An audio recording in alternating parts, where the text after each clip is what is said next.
adalah kita potong terlebih dahulu panjang stockinetnya. Ya, panjang stockinet kita ukur mulai dari mana ini? Aksila sampai ke metatarsal. Ya, Oh, metakarpal. Bukan metakarpal ini. Metatarsal. Oh, metatarsal itu kaki ya? Oh iya. Barefoot. Aku tahu. Nah, panjang. Nah, kadangkala ini nanti kalau dipakai kan mengkeret, ya kita bisa nambah dikit lah panjangnya. Ya. Nah, kita potong.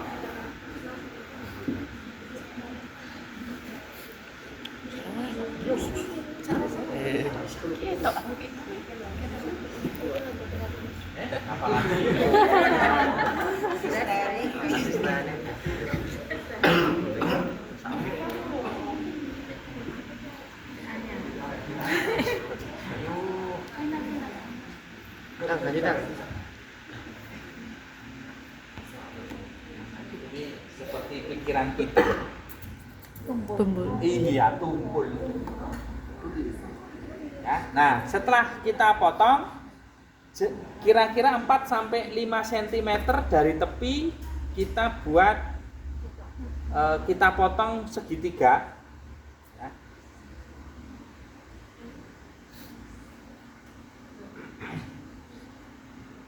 Wow. Ya, kita potong segitiga. Bentuknya nggak cantik ini. Oke. Ya. Kita potong segitiga. Nah, kalau digabungkan utuh seperti ini ya. Utuh.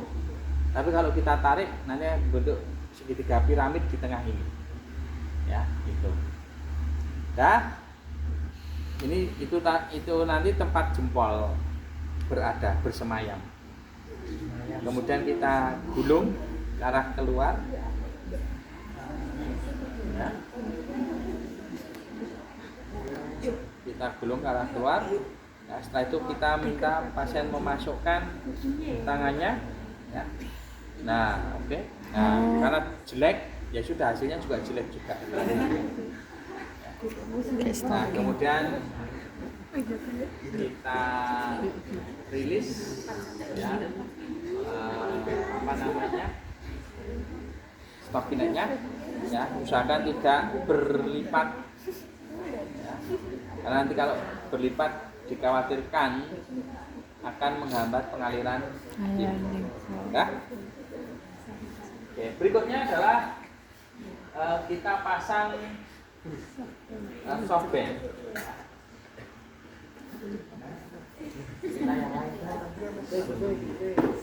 Asisten.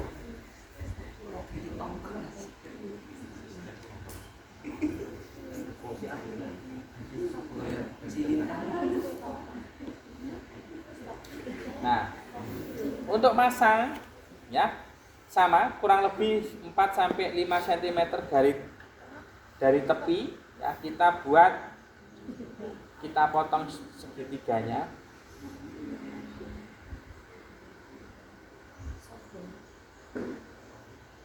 Ya. Ini loh, ya, potong segitiga. Sip. Oke. Nah, kemudian asisten pegang. Nah, oke. Ya. Kita posisi yang pertama kita akan melingkarkan karena teknik bandagingnya namanya sirkuler. Sirkuler itu ya pokoknya dilingkar-lingkarkan gitu ya, sirkuler. Nah, pegangannya ini ada di atas, jangan kebalik seperti ini megangnya. Nah, megangin seperti ini nanti ini terlepas gelundung ke sana. Oke. Jadi payang seperti ini.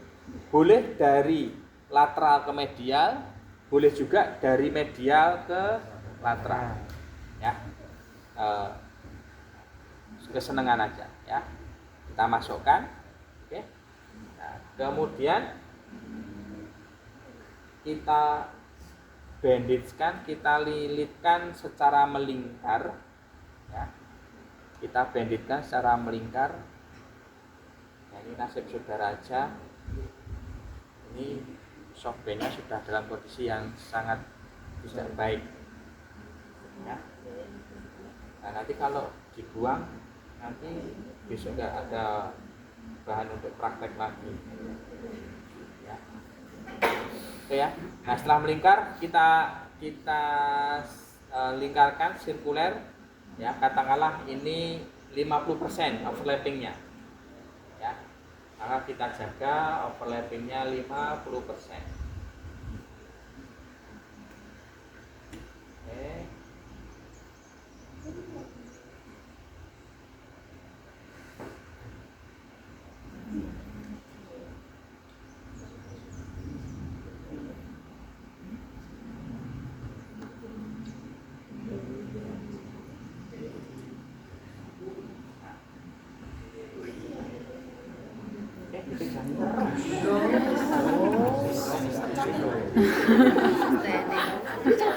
Masih mendingan dipecat, tidak digaji 3 bulan. Oke, berikutnya, kalau ukuran tangan pasien kecil, kita bisa memilih ukuran yang lebih kecil supaya tekanannya juga rendah. Ya, kita pasang. Oke. Kita lilitkan 2 kali ya. Setelah itu kita lilitkan secara menyilang. Oke.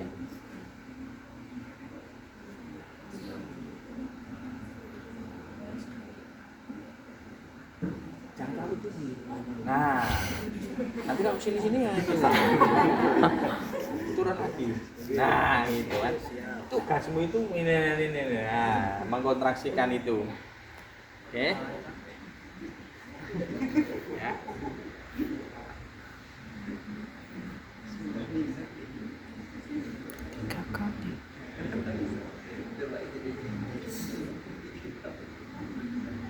Oke, habis kita bisa pegangin ini. Nah, asisten kok. Makanya saya paling suka itu ngerjain asisten.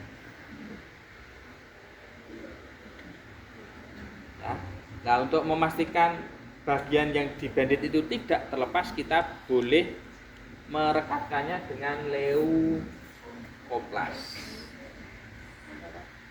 Lepas.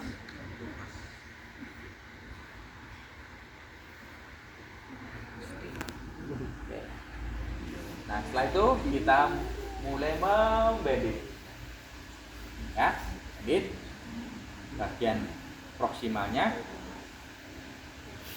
Oke. Nah, pertama kita buat kuncian terlebih dahulu kan. Nah, setelah itu baru 2 kali lilitan, kemudian kita naik ke 50%. Kenapa 50%? Nah, kita menggunakan standar pressure. Ya. Oke. Ada yang dilewatkan Pak Yoga. Kapan kita menggunakan standar pressure, high pressure dan low pressure? Ya, kita selesaikan ini dulu aja lah.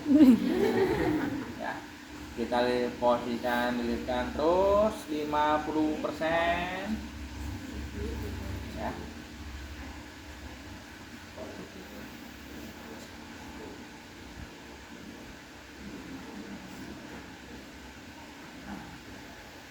Nah,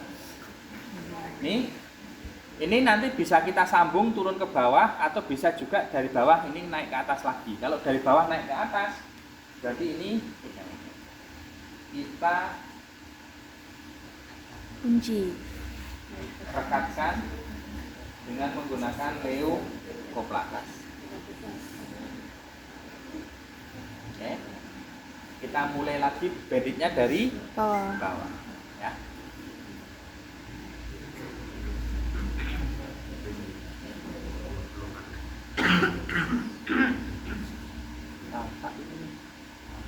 Oh, bentar.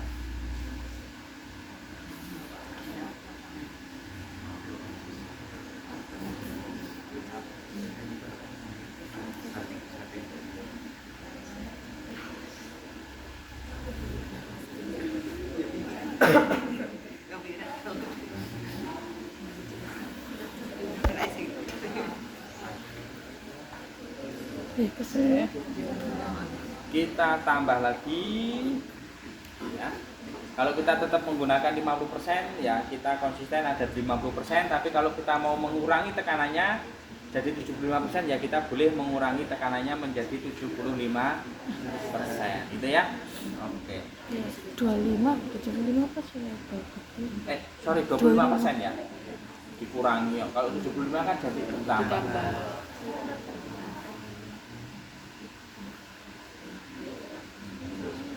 Kurang lagi. Ya. Piro terlu ya.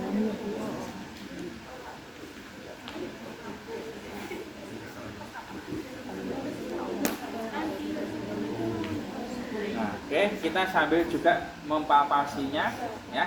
Pastikan bagian yang distal ini lebih kuat tekanannya, lebih tebal dibandingkan ke arah proksimal. Ya, kita harus jangan sungkan-sungkan untuk mempalpasinya ya, kita bisa merasakannya. Ya, ini harus yang paling kuat. Kalau nggak percaya tanya sama pasiennya. Ini lebih kuat, semakin ke atas tekanannya semakin berkurang. Ya, itu pasien yang bisa merasakan itu. Oke? Nah, kalau kita tambah lagi, mau menambah tekanan lagi, oke, ya. Tapi tambahan tekanan ini, ya, kita mungkin tidak perlu 50%, ya. Mungkin kita akan buat menjadi 25%, ya.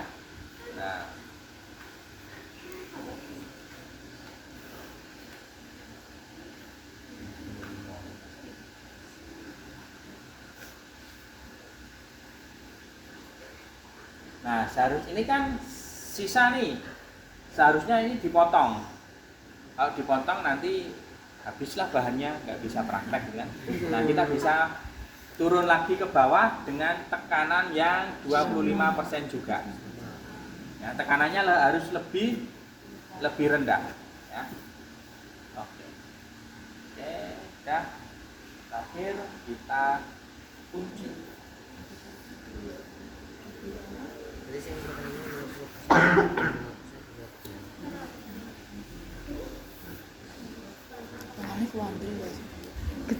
Nah, sudah selesai ya, sudah ini nah, kita tekuk ke sini ya, ini supaya juga tidak lepas. Ini juga boleh dilem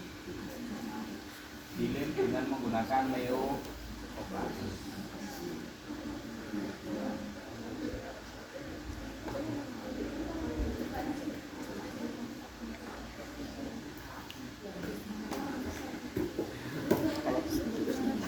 Nah, kemudian kalau kita meragukan sepertinya bagian ini akan mudah lepas atau meleset, ini juga boleh kita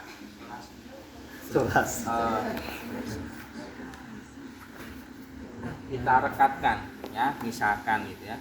Ini nah, supaya tidak lepas. Tempat yang lain lagi mana lagi ya, kita tergantung dari evaluasi post banditnya. Nah, itu kita cek ulang lagi, pastikan yang paling distal ini tekanannya lebih kuat dibanding kuat dan tekanan semakin menurun semakin ke proksimal. Oke?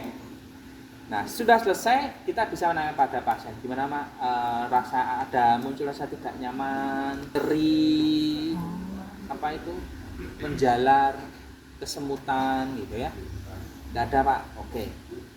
Baik, kalau tidak ada, berikutnya kita tes pengisian kapiler untuk mengetahui apakah ada arteri yang tertekan atau vena yang tertekan ya. Kita lihat ujung kuku pasiennya warnanya pink, kemudian kita tekan, kukunya berubah menjadi warna putih, dan ketika kita lepas kuku berubah menjadi pink lagi. Kalau perubahan putih menjadi pink itu kurang dari 2 detik, berarti pengisian kapilernya baik.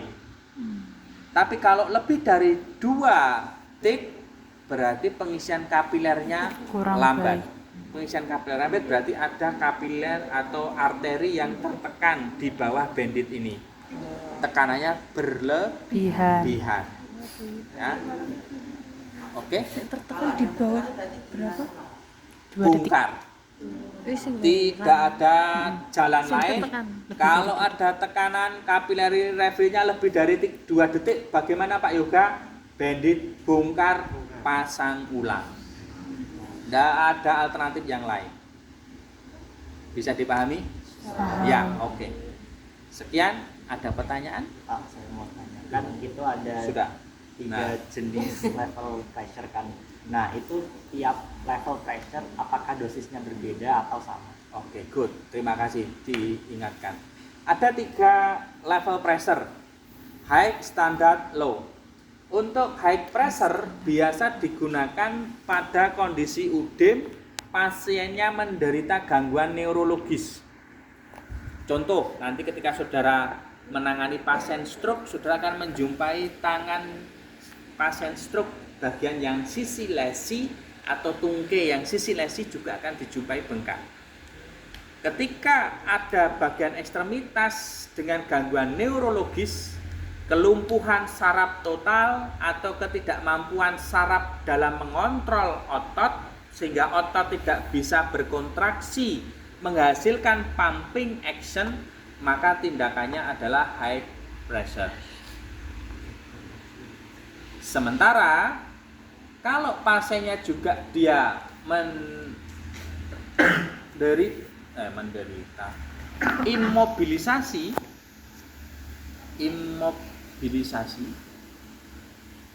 atau kebalik ya, kayaknya kebalik malah. Kalau pasiennya imobilisasi harus digunakan high pressure, tapi kalau gangguan neurologis low pressure. Nanti lebih tepatnya buka materinya, sudah mulai kekurangan konsentrasi. Ya, seperti itu. Nah, kalau yang standar bagaimana? Standar itu yang tengah-tengah. Makanya Pak Yoga mencontohkannya adalah standar. Standar itu ya kalau ada kasus butuh high pressure ya masih bisa ikut, yang butuh low pressure masih bisa ikut. Itu makanya Pak Yoga mempraktekannya menggunakan yang standar pressure. Oke? Ya. Jadi alokasi waktunya berapa, Pak? Nah, good, pertanyaan bagus. Berapa alokasi waktu pemasangan bandit? Tergantung dari kondisi klinis pasien. Ketika kondisi klinis pasien kondisinya akut, maka pembanditan ini bisa 4-5 hari. Hari yang ke-6 jadwal kontrol ke fisioterapis, dilepas, dilakukan exercise, diberikan tindakan macam-macam. Setelah selesai tindakan fisioterapis, bandit ulang. Itu pada fase akut. Ya, fase akutnya itu adalah 2 minggu. Oke, setelah fase akut, maka bandit itu sekitar 2-3 hari. Kalau diresepkan 2 hari, berarti hari yang ketiga pasien harus kontrol ke fisioterapis, cek ulang bandit dilepas. Ya. Loh Pak, kenapa bandit dilepas? Iya, karena setelah bandit 2-3 hari itu ukuran udem itu pasti akan mengecil, sehingga perlu dilepas untuk menghasilkan tekanan yang ulang lagi. Ya, untuk menghasilkan ya seperti itu. Oke, ini kayak terkhusus untuk jenis odem yang piting atau non piting? Oke, good, pertanyaan bagus. Untuk jenis udem yang piting atau non piting, ada yang bisa membantu menjawab? Piting. Non piting. Yang apa? Keduanya. Ya, keduanya. Kenapa? Compression bandaging ini bisa diaplikasikan pada semua jenis udem, baik itu lipedema maupun flebedema. Ya. Yang tidak boleh yang udem bagaimana Pak Yoga? Yang tidak boleh adalah udem karena penyakit gagal jantung dan gagal ginjal. Saudara sudah tahu kontraindikasi MLD. gagal jantung dan gagal ginjal. Nah, begitu kita ini pasiennya UDEM, pasiennya menderita gagal jantung, cairan yang ada di sini pindahkan ke jantung, jantungnya tambah gagal. Paham? Ketika udemnya di sini besar, kita bandit, udem yang cairannya ada di sini pindah ke ginjal, ginjalnya tambah gagal. Ya, kita membunuh pasien. Iya, jangan dipikir fisioterapi nggak bisa membunuh pasien, bisa. Oke? Kan tadi kan kalau di sini dilepas kan udemnya mengecil terus dipasang lagi. Nah, Yes. dipasangnya lagi itu tekanannya beda apa sama kayak Nah, tergantung dari hasil evaluasinya. Hasil evaluasinya bagaimana? Kalau ternyata hasil evaluasinya mengecilnya sedikit, maka kita bisa meningkatkan tekanannya. Dari standar kita ubah menjadi high pressure. Tapi kalau ternyata kita berikan standar pressure, proses pengecilan udem itu sudah besar sekali. Kita kan sudah evaluasi bisa ya menggunakan antropometri itu ya. Kok ini kok bengkaknya turunnya banyak sekali. Nah, kita bisa tetap bertahan pada standar pressure atau kita bisa juga menggunakan yang low pressure. Ya, kalau saudara ambisius, ini harus hilang ini, bengkaknya harus secepatnya hilang, ya gunakanlah, tidak apa-apa, it's okay. Jadi tergantung dari penilaian evaluasi klinis pasien. Oke? Ya, ada lagi pertanyaan? Ya Pak, Oke. jika kalau yang ditemui bukanya cuma di bagian distal aja, masanya sampai sini doang atau cuma bagian? Oke, good, pertanyaan bagus. Kalau dijumpai bengkaknya hanya ada di wrist, sampai di mana bandit itu dipasang? Ayo, ada yang tahu? Sepertiga distal turis. Sepertiga distal humeri, boleh. Minimal sampai di mana? Minimal? Medial. Iya, sampai di nodus cubitalis. Sampai di sana minimal. Oke. Nah, kalau bengkaknya di ankle, maka kompresi banditnya minimal sampai di mana? Litea. Iya. Nodus popliteus minimal sampai di situ. Oke? Ya. Terus kalau ada yang tanya kenapa kok yang dikompresi lebih, yang di sini lebih apa namanya, lebih ditekan daripada yang di sini? Oke, pertanyaan lagi. Kenapa tekanan yang di bagian distal harus lebih tinggi dibandingkan dengan tekanan yang pada bagian proksimal? Ada yang bisa menjawab? Karena mengalirkan limfe ke jantung. Iya. Cairan itu mengalir dari tekanan tinggi menuju ke tekanan yang rendah. Kalau kita mau mengalirkan cairan ke arah proksimal, maka ini yang tekanan yang paling tinggi. Menurun supaya dia mengalir ke sana. Tapi kalau kebalikannya, ini yang paling tinggi, ini yang paling rendah. Yang terjadi adalah Terjebak. Nggak bisa mengalir ke jantung. bengkaknya semakin Besar. besar karena ditekan. Ada lagi? Nah, ini cocok untuk apa, kasus fraktur nggak, Pak? Nah, sekarang pertanyaannya, kasus frakturnya itu ada limfedema atau lipedema atau flebedema? Ya. Ingat materi limfedema kemarin? Ada nggak bedah ortopedi? Nggak ada. Buka aja. Buka lagi. Kamu nilai itu S-mu berapa? Ada limfedema primer, ada limfedema sekunder. Iya. Buka aja itu materinya. Salah satu penyebab limfedema sekunder adalah bedah ortopedi. Sehingga bengkak setelah bedah ortopedi, apapun bedahnya pasti akan dijumpai limfedema. Sehingga itu tidak perlu bertanya. Itu ya. Nah, kamu harus kuasai materi yang sudah dulu. Oke, ada lagi? Silakan praktek. Sampai jam 11.40. Wah, lumayan banyak waktu. Yuk.